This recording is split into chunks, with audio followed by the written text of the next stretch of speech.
अस्सलाम वालेकुम। बड़ी बात के साथ मैं हूं आदिल शाहजेब। आज की बड़ी बात, मालम जब्बा रिजॉर्ट केस तहरीक इंसाफ के खैबर पुख्तूनख्वा के अहम रहनुमाओं के लिए एक बड़ा स्कैंडल बन सकता है। याद रहे कि इस केस में साबिक वज़ीर आला और मौजूदा वफाकी वज़ीर दिफा परवेज़ खटक, मौजूदा वज़ीर आला खैबर पुख्तूनख्वा महमूद खान और इसके अलावा सीनियर वज़ीर आतिफ खान से पूछगछ मुकम्मल हो चुकी है। परवेज़ खटक कौमी असम्बली में इस केस में किसी किस्म की बदउनवानी से इनकार कर चुके हैं, लेकिन 14 महीने बाद नैब खैबर पुख्तूनख्वा ने इस केस में तहकीकात मुकम्मल करके फ़ाइल मज़ीद कार्रवाई के लिए नैब हेडक्वार्टर इस्लामाबाद भिजवा दी है। ज़राए के मुताबिक नैब KP ने मालम जब्बा रिजॉर्ट प्रोजेक्ट के ठेके को मुबैना तौर पर बदनीयती पर मबनी और महकमे जंगलात की कीमती अराजी हथियाने का एक मेगा फ्रॉड करार देते हुए केस जो है इस वक्त उन्होंने नैब हेडक्वार्टर भिजवा दिया। और दी न्यूज़ की खबर के मुताबिक नैब चेयरमैन एग्जीक्यूटिव बोर्ड की मीटिंग के बाद रेफरेंस दायर करने या मुबैना फ्रॉड में मुलविस अफराद की गिरफ्तारी का फैसला करेंगे। बड़ी बात को हासिल होने वाली दस्तावेजात के मुताबिक नैब की तफ्तीशी रिपोर्ट में दर्ज है कि आगाज से ही इस ठेके में बदनीयती जाहिर होती है, क्योंकि 11 अक्टूबर 2018 और 19 दिसंबर 2018 को उस वक्त के वज़ीर आला परवेज़ खटक की सरबराही में मीटिंग के फैसले के बावजूद इस ठेके के लिए ना तो पाकिस्तान एयरफोर्स और ना ही ऑस्ट्रेलियन फर्म से कोई राब्ता किया गया, जिनके पास इस किस्म के मंसूबे का कोई तजुर्बा भी था। नैब की रिपोर्ट के मुताबिक एक निजी कंपनी को ठेका देने से पहले इस मंसूबे के लिए कोई तकनीकी या माली फिजिबिलिटी रिपोर्ट तैयार ही नहीं की गई। हालांकि इस फिजिबिलिटी रिपोर्ट तैयार करने का फैसला ऑलरेडी कर दिया गया था। इसके अलावा कवानीन के खिलाफ ठेका देने का तरीक़ाकार भी तय नहीं किया गया। नैब की तहकीकात के मुताबिक इस ठेके में कवायद व ज़वाबित की खिलाफ वर्जी भी की गई। इसके अलावा टेंडर जमा कराने की तारीख में तोसी भी की गई। इस ठेके के लिए तजुर्बाकार कंपनियों की ज़रूरत थी, लेकिन ठेका जो है ये सैमसंग ग्रुप ऑफ कंपनीज को दिया गया, जिनके पास इस किस्म का रिजॉर्ट तामीर करने का कोई तजुर्बा नहीं था।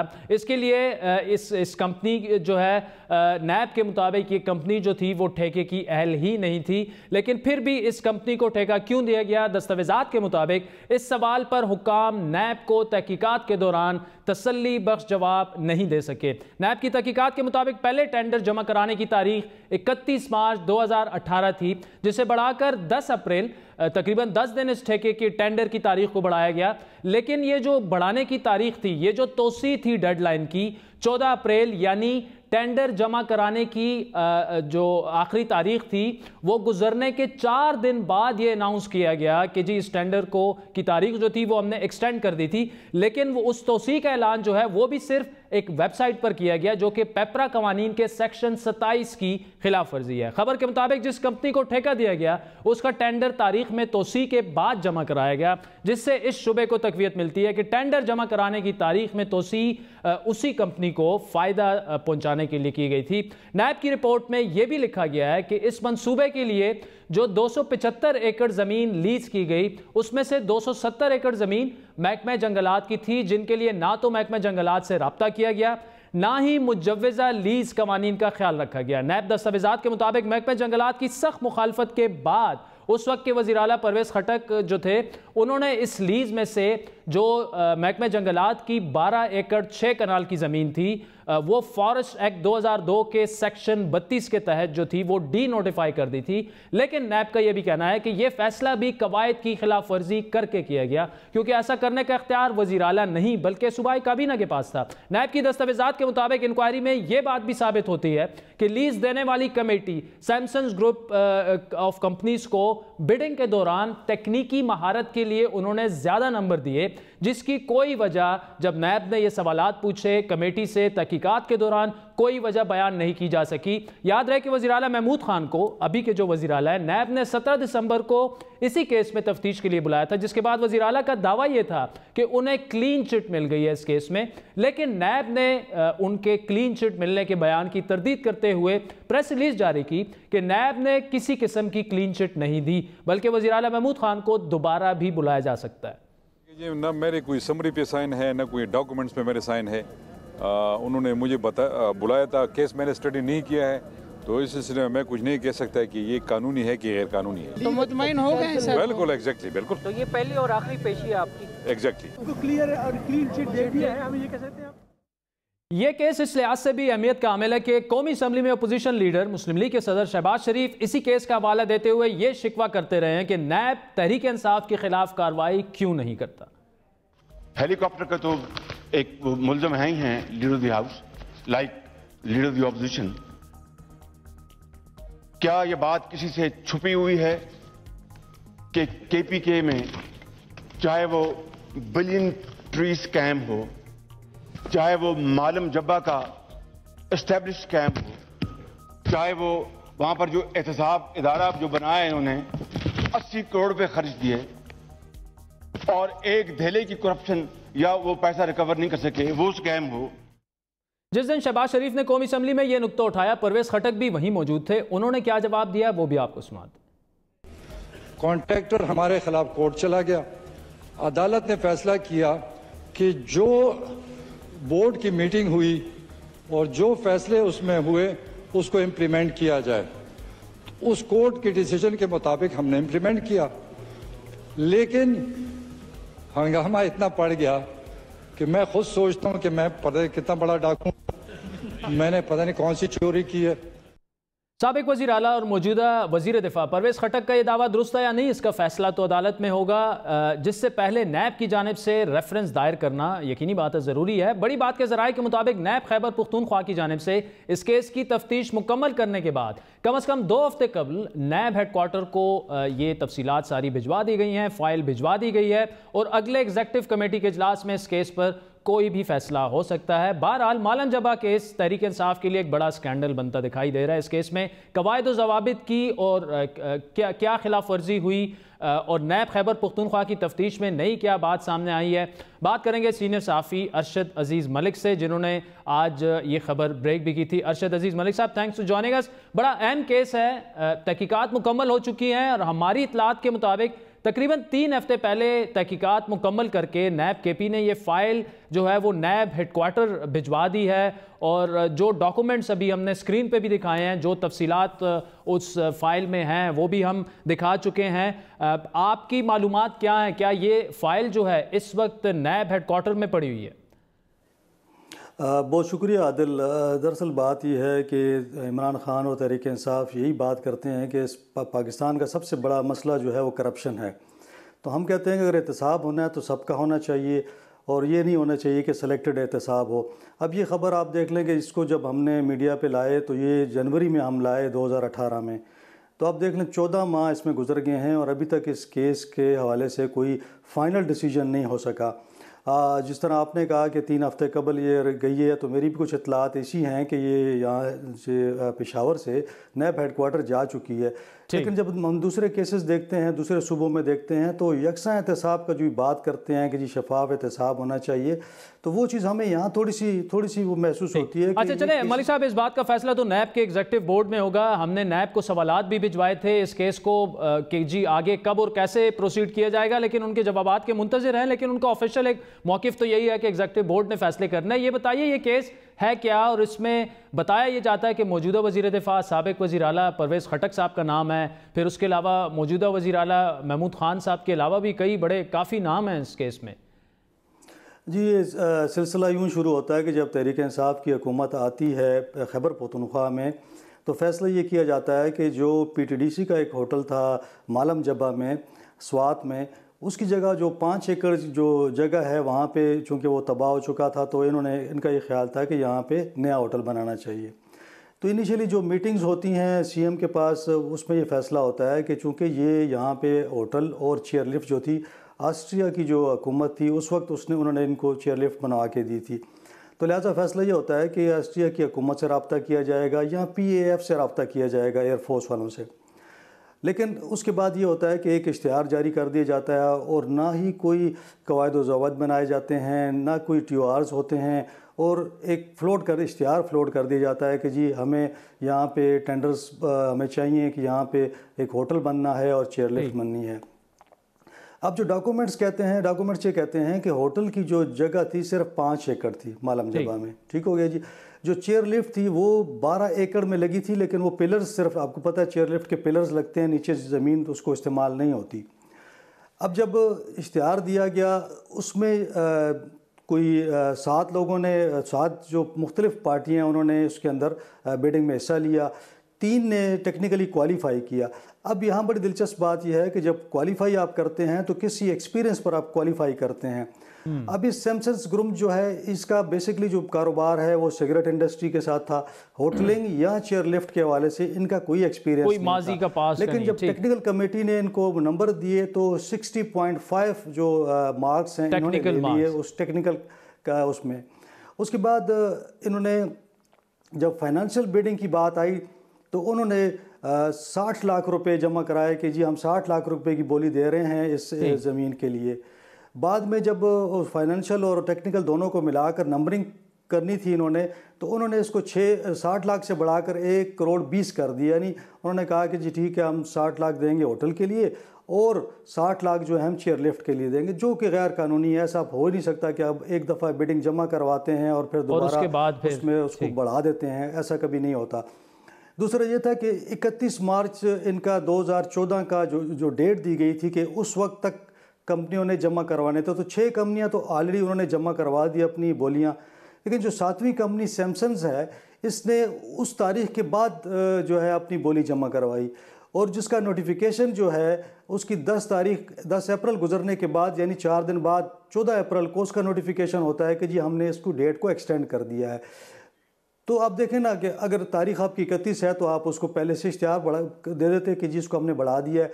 अच्छा, उसका इन्होंने बताया ये कि सिर्फ वेबसाइट पर इन्होंने ठीक, और ये मलिक साहब बिल्कुल सिर्फ वेबसाइट पर ये इश्तिहार दिया गया, वो भी तारीख जब गुजर गई ख़त्म हो गया तो उसके 4 दिन बाद उस वेबसाइट पे पब्लिश किया गया और ये पेपरा के सेक्शन 27 के रूल की खुलम खुला खिलाफ वर्जी थी। लेकिन इस वक्त ये बताइए कि प्रोजेक्ट का स्टेटस क्या है, क्या अभी भी इसी कंपनी के पास है, वापस ले लिया गया? क्योंकि इस वक्त परवेज़ खटक और मौजूदा वज़ीर आला साहब तो किसी किस्म की रॉन्ग डूइंग जो हैं वो इनकारी हैं उससे। वो मैं आपको तफसील में बताता हूँ। असल में इसमें इन्होंने एक शिक रखी कि जी यहाँ पे अगर हम किसी को होटल और चेयर लिफ्ट देंगे तो हम एक एक्सेस राइट दे देंगे लोगों को, जो होटल के जो सयाह आएंगे वहाँ से टूरिज़म के लिए आएंगे तो उनको हम एक्सेस राइट दे देंगे ताकि वो जंगल के अंदर 257 एकड़ जो एरिया है वहाँ पे वो घूम फिर सकें। जब एग्रीमेंट साइन होता है तो उसके अंदर ये नहीं लिखा जाता, उसमें लिखा जाता है कि आपको 275 एकड़ जो ज़मीन है वो हम लीज़ पर दे रहे हैं। अब ये देख लें आपकी कितनी बड़ा इसके अंदर गपला है ये, यानी एक फ़ैसला कुछ होता है और लीज़ आप दे रहे हैं 257 एकड़ की। जब मीडिया में ये हल्ला गुला होता है, जब हम इस चीज़ को उठाते हैं कि ये तो बहुत गलत हुआ है, तो वो उस वक्त इनको एहसास होता है कि यार ये तो एग्रीमेंट ही गलत हो गया, एग्रीमेंट को उसको ये तो हमने गड़बड़ कर दी है इसके अंदर। तो ये वहाँ से मामला ख़राब होता है, क्योंकि फॉरेस्ट डिपार्टमेंट को जब ये पता लगता है कि ये तो हमारी प्रोटेक्टेड ज़मीन है जो कि ये दे ही नहीं सकते, जो आर्डीनेंस 2002 का है, फॉरेस्ट आर्डीनेंस है या उनके पास जो पुराने कानून है उसके तहत प्रोटेक्टेड जो लैंड होती है जंगलात की, वो आप किसी भी मकसद के लिए नहीं दे सकते। वो जब इन्होंने दे दिया तो वो उस कंपनी ने वहाँ पे काम भी शुरू कर दिया। एक्चुअली तो उन्होंने 5 एकड़ की बात हुई थी, तो उसके बाद महकमा जंगलात ने इनके ख़िलाफ़ वहाँ पे प्रोटेस्ट किया कि जी हुकूमत से कहा कि जी ये तो हमें एतमाद में नहीं लिया गया, लिहाजा ये गलत है, ये ज़मीन नहीं दी जा सकती। अब उस कंपनी का अब वहाँ पे स्टेटस ये है कि उस कंपनी ने वहाँ पे आके इन्वेस्टमेंट कर ली है, उन्होंने वहाँ पे होटल तामीर उसकी शुरू कर दी गई है, काफ़ी हद तक उनका काम मुकम्मल हुआ है, चेयर लिफ्ट भी उन्होंने लगा दी है। इशू वहाँ का वहीं पड़ा हुआ है, कोई उसका डिसाइड हो नहीं रहा। ठीक, ये सूरत हाल है। ठीक है, इसमें एक आदिल एक बात मैं इजाफा कर दूँ कि ये कहते हैं कि जी ज़मीन जो महकमा जंगलात की है वो नहीं दी गई। मैं ये कहता हूँ कि जब इस जो कॉन्ट्रैक्ट है उसकी जो इब्तिदा है वही गलत हुई है, तो आपने जिसको कॉन्ट्रैक्ट दिया है इसका मतलब पूरा मेलाफाइडी हो गया पूरा जो है एक।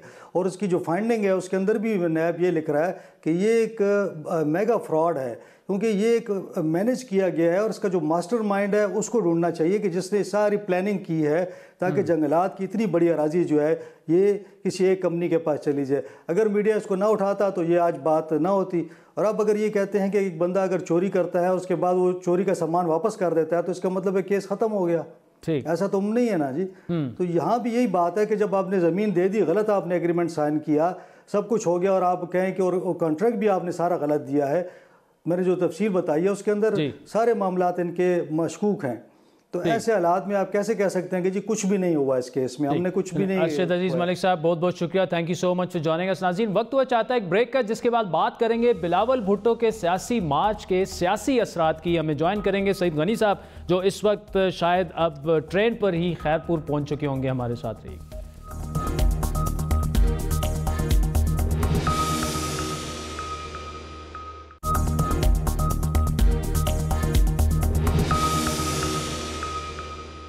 अस्सलामुअलैकुम, वेलकम बैक नाजरीन। गुज़श्ता रोज़ पाकिस्तान पीपल्स पार्टी के चेयरमैन बिलावल भुट्टो जरदारी ने कराची से हुकूमत मुखालिफ ट्रेन मार्च कारवाने भुट्टो का आगाज़ किया था, जिसने लाड़काना में इख्तिताम पजीर होना है। बिलावल भुट्टो के इस मार्च का मकसद तो हुकूमत की वो पॉलिसीज़ हैं जो उनके बकौल अवाम पर महंगाई का बोझ जो है वो बढ़ चुका है, उसके खिलाफ एहतजाज है, जिसके बायस मुल्क में जो है वो बेरोज़गारी की भी वो बात कर रहे हैं, मुसलसल इजाफा हो रहा है। तमाम बिलावल के इस ट्रेन मार्च ने पाकिस्तान की सियासी तारीख में उस रिवायत को भी ज़िंदा किया है जब सियासी जमातें खुसूसन अपोजिशन के कायदीन ट्रेन के ज़रिए मुल्क के तोलो अर्ज़ में सफ़र करके हर छोटे बड़े स्टेशन पर जमा होने वाले कारकुनान और आवाम से मुखातिब होते थे। गुज़श्ता रोज़ से बिलावल भी जिस स्टेशन पर रुक रहे हैं वहाँ पीपल्स पार्टी के जियालों और आवाम की एक बड़ी तादाद, जिनमें औरतें, बच्चे, बूढ़े, जवान सभी शामिल हैं, उनका वालेहाना इस्तकबाल कर रहे हैं।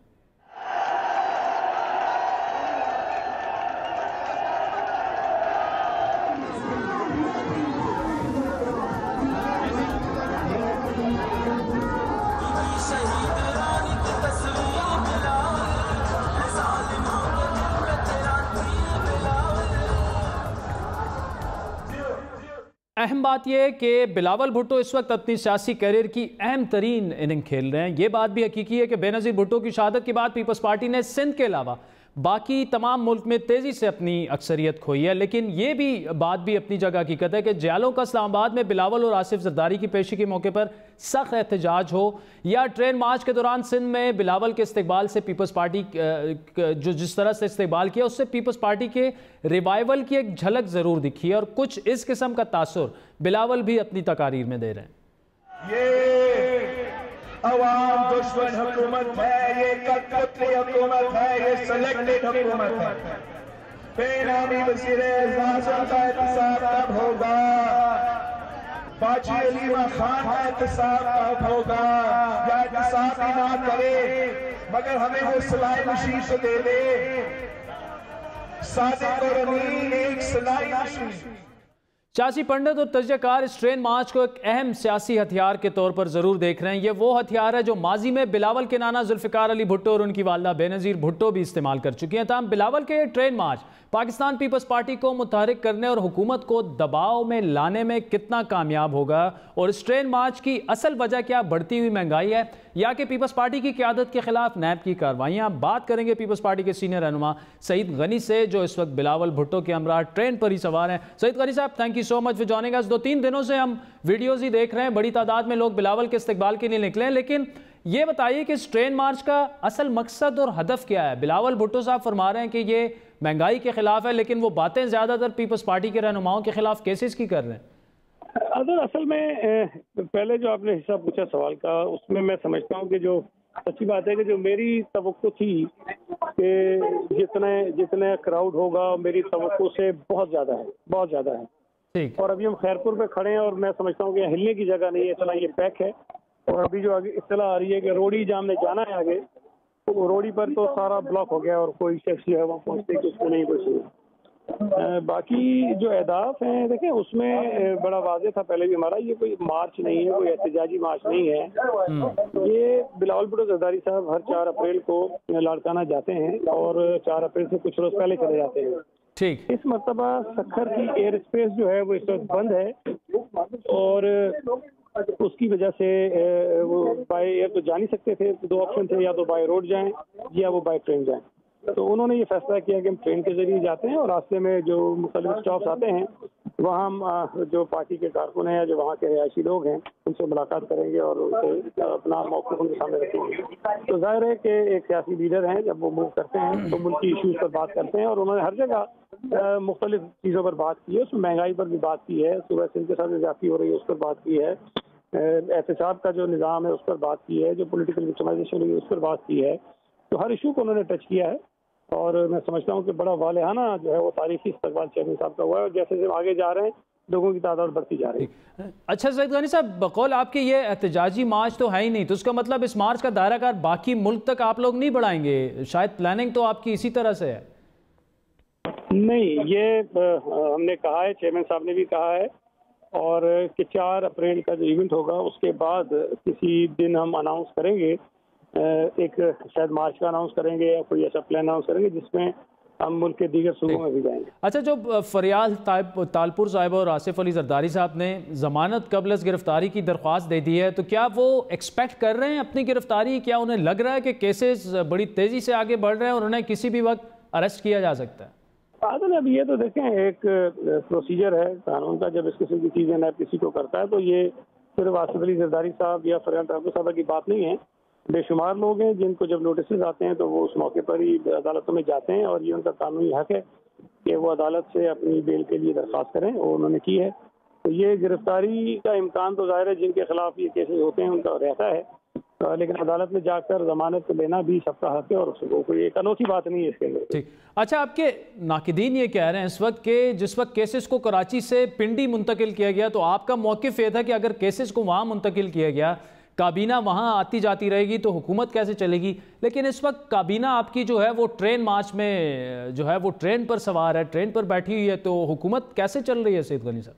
एक तो पूरी कैबिनेट ट्रेन पर नहीं है, हमारे कई वज़रा हैं जो अपने अपने इलाकों में हैं, और दूसरी बात यह है कि ये हुकूमत सूबा सिंध की है, कैबिनेट सूबा सिंध की है, और हम इस वक्त सूबा सिंध के अंदर ही हैं। तो ऐसा नहीं है कि हम काम नहीं कर पा रहे हैं, हम कर रहे हैं, और ये मैं बिल्कुल करेक्शन भी कर दूँ, ये पूरी काबीना ट्रेन पर नहीं। अच्छा, ये बताइए, कल सीनियर सहाफ़ी आमिद मीर साहब ने हमारे प्रोग्राम में कहा था कि सिंध में एक तासुर ये है कि जिस तरह नवाज शरीफ, शहबाज शरीफ को कल रिलीफ मिला, ऐसे रिलीफ जो है वो सिंध के लोगों को नहीं मिलता। लाहौर के बेटों को रिलीफ मिल जाता है, लाड़काना के बेटों को नहीं मिलता। तो बिलावल ने भी ये कहा कि जी पिंडी से हमारे लिए अक्सर बुरी खबरें ही आती हैं। क्या सिंध में यही तासुर मौजूद है अभी भी? देखिए, बिल्कुल मौजूद है, और अगर ये एहसास सूबा सिंध के लोगों में है तो उसकी बड़ी एक सॉलिड रीजन है कि जुल्फिकार अली भुट्टो साहब के साथ जो कुछ हुआ है, तो आसिफ अली जरदारी साहब हों, मोहतरमा बेनज़ीर भुट्टो साहब हों, उनके खिलाफ जिस तरह केसेस बनाए गए, जिस तरह चलाए गए, और जिस तरह उनको अदालतें ट्रीट करती हैं उसमें, और जो दीगर हमारे सियासी लीडर्स हैं उनको जिस तरह वो ट्रीट करती है, उसमें बहुत फ़र्क है। अगर आप जनरल परवेज मुशर्रफ के खिलाफ जो केसेस चले हैं उसमें देखें कि अदालतों का रवैया क्या था, या नवाज शरीफ या और लोगों के खिलाफ जो मुकदमा चले हैं उनमें अदालतों का रवैया क्या था, लेकिन जो पीपल्स पार्टी की बात आती है तो उसमें वो आइन और कानून में जो अदालती दायरा इख्तियार होता है उससे भी बाहर निकल जाते हैं, और फिर वो सारी चीज़ें होती हैं। और यही एक बड़ी मिसाल जो आप अभी बात कर रहे थे कि कोई एक केस मुझे बता दें पाकिस्तान के अंदर कि जो मुबैना जो जुर्म है वो किसी एक सूबे में हुआ हो और उसका ट्रायल जो है वो किसी और सूबे में हुआ, कोई एक मिसाल आपको नहीं मिलेगी। जुल्फिकार अली भुट्टो साहब का केस आप देख लें कि कोई ऐसा कत्ल का केस नहीं है जिसका ट्रायल जो है वो बराह रास्त हाई कोर्ट में हुआ हो। सेशन कोर्ट में होता है सबका, और उसके बाद हाई कोर्ट में अपील जाती है, लेकिन जुल्फिकार अली भुट्टो साहब का ट्रायल जो है वो हाई कोर्ट ने किया। तो ऐसी लातादाद मिसालें हैं जिसकी बुनियाद पर हम समझते हैं कि हमारे साथ वही तारीफ दोहराई जा रही है जो पार्टी के शहीद मोहतरमा बेनज़ीर भुट्टो जुल्फिकार अली भुट्टो के साथ किया गया है। सईद गनी साहब, बहुत बहुत शुक्रिया। नाज़रीन, सिंध के वज़ीर बल्दियात हैं, पीपल्स पार्टी के सीनियर रहनुमा, इस वक्त ट्रेन मार्च पर बिलावल भुट्टो के हमरा सफ़र कर रहे हैं, खैरपुर में हैं, और उनका ये कहना है कि जी ये कोई एहतजाजी मार्च नहीं है, लेकिन साथ में उन्होंने ये भी कहा कि इसका दायरा कार जो है वो पाकिस्तान के मुख्तलिफ सूबों तक बढ़ाया जाएगा। वक्त हुआ चाहता है एक ब्रेक का, जिसके बाद बात करेंगे मुल्क की मईशत की बहाली के लिए हुकूमत को कितने जो है मुश्किल फ़ैसले करने पड़ेंगे, और आपके लिए हम ये सवाल अपने एक्सपर्ट्स के सामने रखेंगे कि आपके गैस के बिल जो हैं वो 10,000 से 30,000 तक तो पहुंच चुके हैं, मज़ीद कितने बढ़ेंगे? इसके अलावा रोटी और दूध की कीमतें जो हैं वो बढ़ चुकी हैं, वो मज़ीद कितनी बढ़ेंगी? लेकिन क्या महंगाई बढ़ाने के अलावा हुकूमत के पास और कोई ऐसा ऑप्शन है जिसकी वजह से मईशत बहाल हो सके? ये सवाल भी हम पूछेंगे, हमारे साथ रहिए।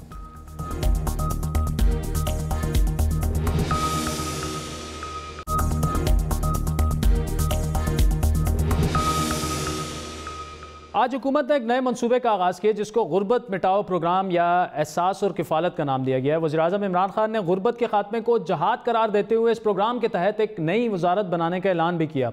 वज़ीर-ए-आज़म के मुताबिक इस प्रोग्राम के तहत गुर्बत के खात्मे के लिए 80 अरब रुपए खर्च किए जाएंगे।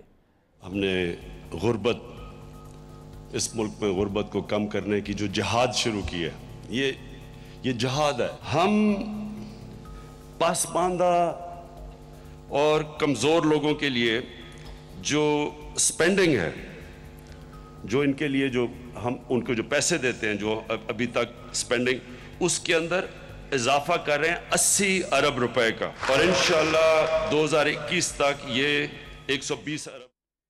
हुकूमत का ये इकदाम यकीनन काबिल सताइश है। ताहम इस इकदाम से हटकर जो फैसले किए जा रहे हैं उससे महंगाई में इजाफा भी यकीनी दिखाई दे रहा है। ये बात अब बिल्कुल वाज़ेह हो चुकी है कि मुल्क की अबतर मईशत को संभालने के लिए हुकूमत हर वो फैसला कर रही है जिसकी वो माजी में शदीद मुखालिफ रही थी। हुकूमत संभालने से कबल वज़ीर आज़म और उनकी जमात गैर मुल्की कर्जे और IMF से बेल आउट पैकेज का तस्वुर भी नहीं कर सकते थे। दिलचस्प बात तो यह है कि हुकूमत के इब्तदाई दिनों में भी वज़ीर आज़म साहब अपने इस मौक़िफ़ पर कायम रहे थे। माजी बईद और माजी करीब में वज़ीर आज़म इमरान खान का मौक़िफ़ कितना शदीद और दो टोक था, एक नज़र मुलाज़ा कीजिए। इंशाअल्लाह मैं आपको आज खड़े होकर वादा करता हूं कि इसी पाकिस्तान को कर्जों की दलदल से आपको निकाल के दिखाऊंगा। ज्यादा दूर नहीं है वो वक्त कि हम इंशाल्लाह लोगों को कर्जे दिया करेंगे, बजाय हम लोगों से जाके कर्जे मांगे अपने मुल्क के लिए।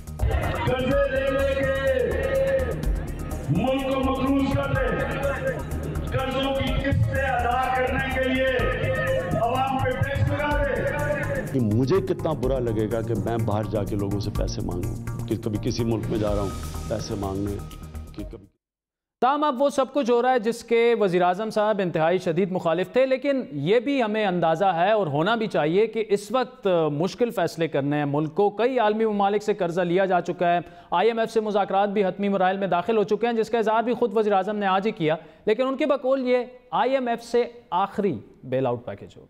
What is the status of the IMF rescue plan? Negotiations are on between IMF and our government, and the gap, which initially was quite wide because what IMF wanted us to do and what we thought we should be doing, the steps we should be taking, that has now narrowed down because most of the steps were already taken by our government. इब्तिदा में अंदाज़ा ये था कि हुकूमत को तकरीबन 12 अरब dollar की ज़रूरत है। ताम सऊदी अरब से 3 अरब डॉलर्स, UAE से ताहाल तकरीबन 2 अरब डॉलर्स मिल चुके हैं पाकिस्तान को। हाल ही में चीन ने भी पाकिस्तान को 2.2 अरब डॉलर का कर्ज दे दिया है। अब माशी माहिरीन के मुताबिक पाकिस्तान IMF से 6 से 8 अरब डॉलर का बेल आउट पैकेज ले सकता है। गुज़श्ता रोज़ ही वज़ीर ख़जाना असद उमर से IMF के मिशन ने वफ़द ने मुलाकात की। इसके अलावा वज़ीर ख़जाना के बकौल IMF से मामला तय होने के करीब हैं, ताहम हतमी पैकेज का अभी तयन नहीं हो सका है। असद उमर का यह भी दावा है कि IMF से मुज़ाकरात में पाकिस्तान का मौक़िफ़ तब्दील नहीं हुआ, बल्कि IMF ने अपने मौक़िफ़ पर नज़रसानी की है। ताहम मुल्की मईशत को लेकर ज़मीनी हक़ाइक़ माजी की तरह असद उमर के हाल के मौक़िफ़ से भी मुख्तलिफ हैं। असद उमर और दीगर हुकूमती वज़रा महंगाई ख़त्म करने और गैस बिजली की कीमतों में इजाफे की तरदीद और मुखालफत करते रहे हैं। गैस 2 नए टैक्स, बिजली 3 नए टैक्स। गैस पे तो जुल्म देखें, दुनिया में गैस की कीमतें 1/3 रह गई। पाकिस्तान में गैस की कीमत हर साल बढ़ा दी जा रही है पिछले 3 साल से। कहा गया गैस की कीमतों में इजाफा कर दिया गया है, कोई इजाफा जो है वो नहीं किया गया। फिर अभी आज जो है वो अखबार में, जिस तरह आपने दुरुस्त निशानदही की कि अखबार में छपा, ताहम अवाम खुद ही इसके शायद हैं। ये इजाफा होता रहा, आपके बिल आपके सामने पड़े होंगे और मजीद भी किया जा रहा है। 2 रोज़ कबल ही सुई सदरन और नॉर्दर्न ने ओगरा को गैस की कीमतें मजीद 143% बढ़ाने की सिफारिश की है, जिस पर PTI के रहनुमा और सेनेट की कायमा कमेटी बराए तवानाई के चेयरमैन सेनेटर मोहसिन अजीज़ ने बड़ी बात में हुकूमत को ऐसा करने पर मुतनब्बे करते हुए कहा कि यह फैसला पहले से महंगाई में दबी आवाम पर मजीद बोझ डालेगा। हमारी कमेटी ने भी उनको ये रिकमेंड भी किया है कि इस वक्त मेरा ख्याल नहीं है कि ये जो लोग हैं कि इस पोजीशन में हैं कि वो गैस को इस वक्त बिल ज़्यादा दे सके।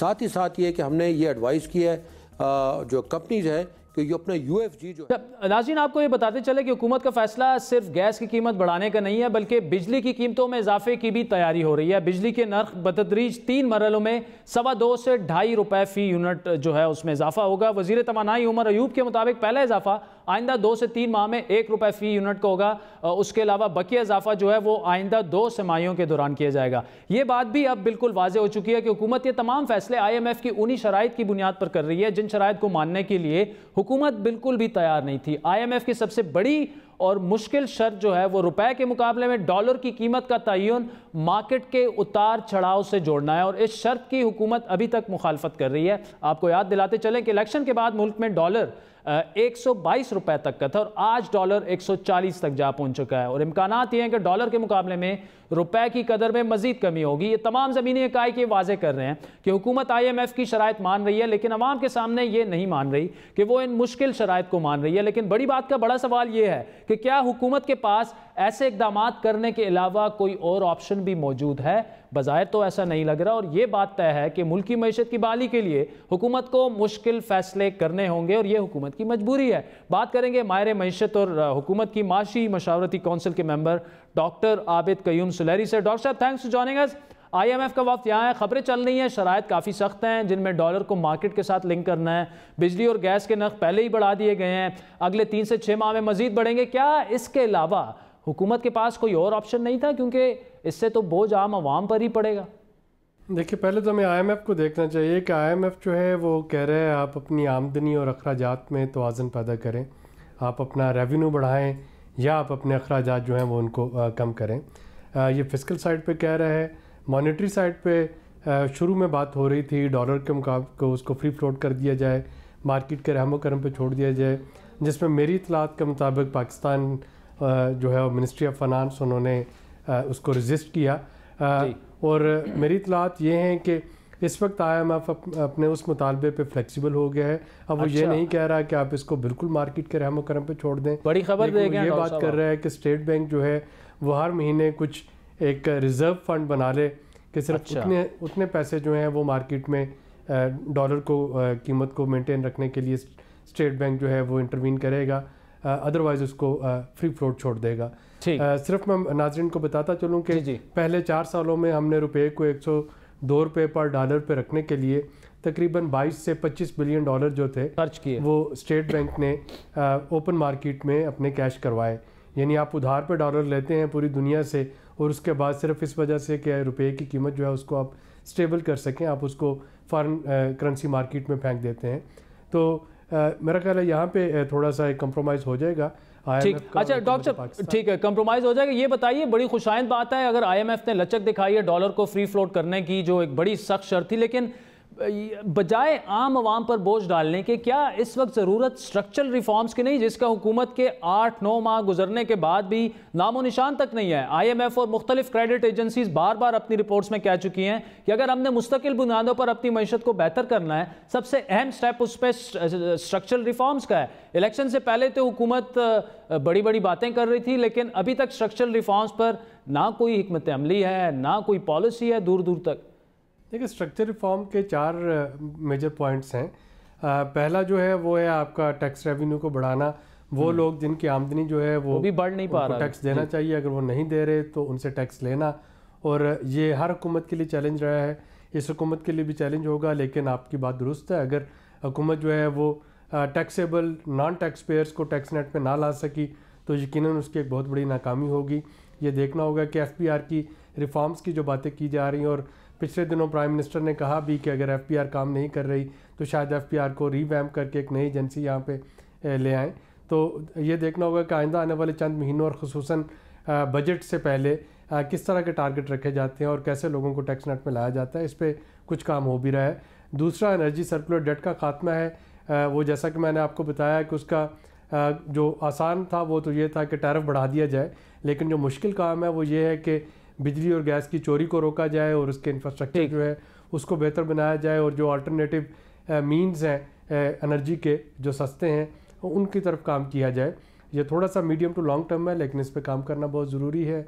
तीसरा जो है वो public sector enterprises, loss making जो एंटरप्राइजेज़ हैं, स्टील मिल है, PIA है, जो रेलवेज़ है, इस तरह के जो अदारे हैं उनमें रिफॉर्म लेके आना। वो पॉलिटिकल इकोनॉमी उनकी इतनी स्ट्रॉन्ग है कि वो कोई भी हुकूमत उस पर काम नहीं कर सकी। जब पीपल्स पार्टी करना चाह रही थी तो उसकी अपोजिशन ने उसको रोका, जब PMLN ने करना चाहा तो PMLN की अपोजिशन जमातों ने उनको रोका। अब जब PTI ये काम करना चाहेगी तो यकीनन PTI की अपोजिशन जमातें उसको रोकेंगी। तो उसके लिए एक कंसेंसस लाने की ज़रूरत है। तो बुनियादी तौर पर जो एक काम हुकूमत को करना चाहिए इस वक्त वो ये है कि थोड़ा सा पॉलिटिकल टेम्परेचर को कम करे, थोड़ा सा इन चीज़ों पे पॉलिटिकल कंसेंसस लेके आए इकोनॉमी पे, ताकि तमाम सियासी जमातें बारी बारी सभी की बारी आ रही है, आती है, पॉलिटिकल कंसेंसस होना चाहिए। अच्छा डॉक्टर साहब ये बताइए, आम पाकिस्तानी के लिए एक जवाब चाहता हूँ आपसे कि जो नुक्ता बार बार उठाया जा रहा है कि मईशत की सूरत हाल अच्छी नहीं है, उस पर फैसले अच्छे नहीं हो रहे, कंट्रोल हाथों में नहीं है, क्या आप समझते हैं कि हुकूमत को चीज़ें अब वाजे करनी चाहिए आम सारिफ के लिए, जिसको सिर्फ इतना पता है कि पहले गैस का बिल 10,000 आता था, अब 30,000 आना शुरू हो गया है, बिजली का बिल अलग से ज़्यादा हो गया है, अशिया खुर्दनोश महंगी हो गई, उनके लिए तो बज़ाहिर एक ही तब्दीली आई है और वो ये कि उनकी हालत बद से बदतर होती जा रही है। मेरा ख्याल है इस पे शायद हुकूमत को जो चीज़ इम्प्रूव करने की ज़रूरत है वो ये है कि जो कम्युनिकेशन है उसको थोड़ा बेहतर बनाए, इंटरेक्शन को बेहतर बनाए और चीज़ें जो हैं उनको आवाम को और ख़ुसूसन मीडिया के दोस्तों को एक्सप्लेन की जाए कि मुख्तलिफ फ़ैसले लेने की जो वजह है वो क्या है, क्यों ये पास ऑन हो रहा है और कितने अरसे में इसका कोई बेहतरी की सूरत हाल जो है वो देखने में आ सकेगी।